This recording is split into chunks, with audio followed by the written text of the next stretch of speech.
So, I'm back. I wanted to quickly talk about the 10.21b patch notes that just got hotfixed in today as I'm recording this video. I'll post video will be posted up on Wednesday, so today is Tuesday. But we all knew this was going to be hotfix. It was going to be at worst a B patch that they released on Wednesday, but Riot was able to get out a hotfix B patch out today to fix some of the issues that came up during their recent patch. So, unlike last time, I decided this was probably relevant enough that it deserves some discussion regarding to the changes that were made. So, first change, Adept.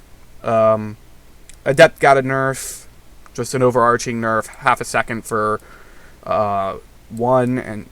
2 and 3, and then a 1 second nerf for 4. So Adept really wasn't a big problem, I think. I think this was probably just Adept was overperforming, so they decided to bring it down a notch. It probably wasn't where the issue was, though, as we should obviously probably know by now. Divine's getting a damage reduction from 50% to 40%, and the true damage is getting a reduction from 50% to 40%. Yeah, this is probably needed. I also don't think that this is enough that it's going to significantly handicap the Divine trait. I think the Divine trait is actually probably really strong. It's more because of the damage reduction being really high, combined with the fact that the duration on Divine 6 is kind of stupid high. I would not be surprised if in the next main patch we see more nerfs to Divine in line with probably the duration of time that the Divine trait lasts. Also nerfed, Akali. This was an interesting one. I was surprised they did it, but I am happy that Riot nerfed Akali 3. So the nerf is Akali 3, 50 damage off Akali 3. In my playing on this patch, the handful of people that weren't playing Divine were playing Akali. And that is because Akali 3 with Ninja 4 is a stomp. It will completely run through entire backlines. The problem with that is nearly all of your damage carries in this set are either assassins or backliners. They're either going to jump to the back of your opponent, or they're going to sit in a corner and spray arrows or bullets or whatever they shoot at things. The problem with Akali is Akali was just wasting entire backline. You could put entire lines of meat in between your carry and Akali to where Akali jumped. Akali would just run through it all and kill your carry. And it was like instant. Like before half of the battle, your carry was still dead. I've struggled with dealing with it myself. I think it probably is right at this point to start frontline ranged carries, because comps like that just send everything to your backline and then stomp out your backline. I think what's more likely to come from this is a nerf to Ninja. Akali 3 should be very strong, and it should be a lobby winning comp. But, like, the rate it was destroying entire backlines was kind of obscene. And I think this kind of gets to a bigger point, a bigger issue that I've kind of had with this set.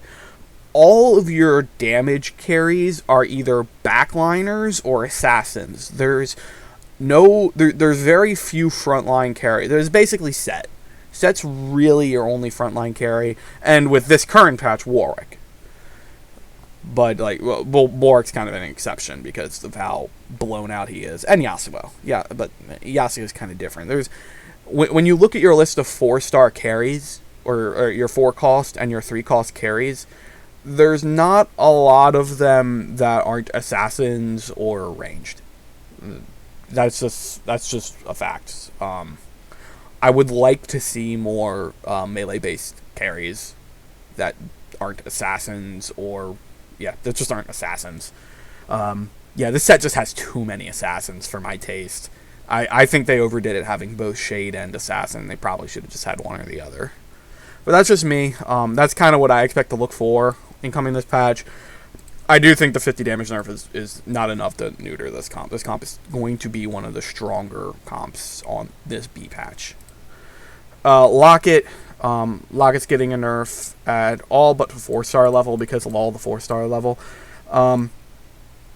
So from my understanding, I didn't mess around too much with Locket. Mostly because Shiv blew it out anyway, so what did it matter? What I had understood from watching a handful of high-tier players was that Locket slams in the early game were really good. Like, really, really good. Unless your opponent had slammed a Shiv, a Locket slam was a pretty easy win streak. I think with these numbers, that's probably still true. But it's a little more sane. Particularly, I think the 2-star level. I think the 2-star level was being 450 was just too much for some comps. That was a lot of shields you have to fight through in the early game.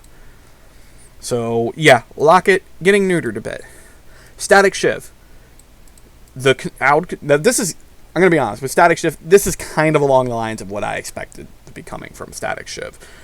The bonus damage on crowd control or shielded enemies is now just becoming shielded enemies. That's a good change. That is actually probably the optimal change for Static Shiv.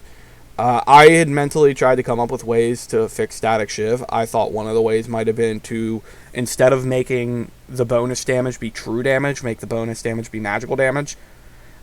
I think that works pretty well at stopping it's why the Ludens in Bubble Bobble is pretty weak, is because if you put a Dragon Nail on someone on your frontliner and your opponent's running Bubble Bobble, it's actually kind of lol worthy because that does no damage. You like just take no damage from anything. I had a lot of fun beating people running that build just by making one Dragon Claw. It was easy clap. But the Static Shiv, something had to change with Static Shiv. The damage was too high. So, but rather than changing the damage rates, they just make it so that shielded enemies take more damage. And that's a very good change. This is probably still a decent item to build, but now that it's only shielded targets, it's significantly weaker, because it doesn't instantly auto-murder entire compositions on Warwick. Odds are, they're going to readdress Static Shiv, and they're going to change it again, because this change to the crowd control effect makes it a significantly weaker item. Significantly weaker. Because you don't kill shielded targets if you're doing bonus damage only when it has shields. You're only removing the shields. And then once those shields are gone, then the damage becomes minimal. So, like I said, I expect Static Shiv to get some sort of rework in the next couple of patches. But that's about it. I actually don't... The main thing that's going to change with this B patch is Warwick Shiv. That doesn't make sense to run anymore. No one's going to run it. I suspect Divine will still be a fairly strong composition, but I'm no longer sure what exactly the carry in that is. It could still be Warwick, to be honest with you. I just don't know what items you would put on him at that point. Duelist is probably going to be... Duelist and Ninja are probably the two strongest comps now, I would assume. But yeah, that's about it. I'll post this video up, and I'm going to go ahead and play some games right now and see what this patch looks like. See ya.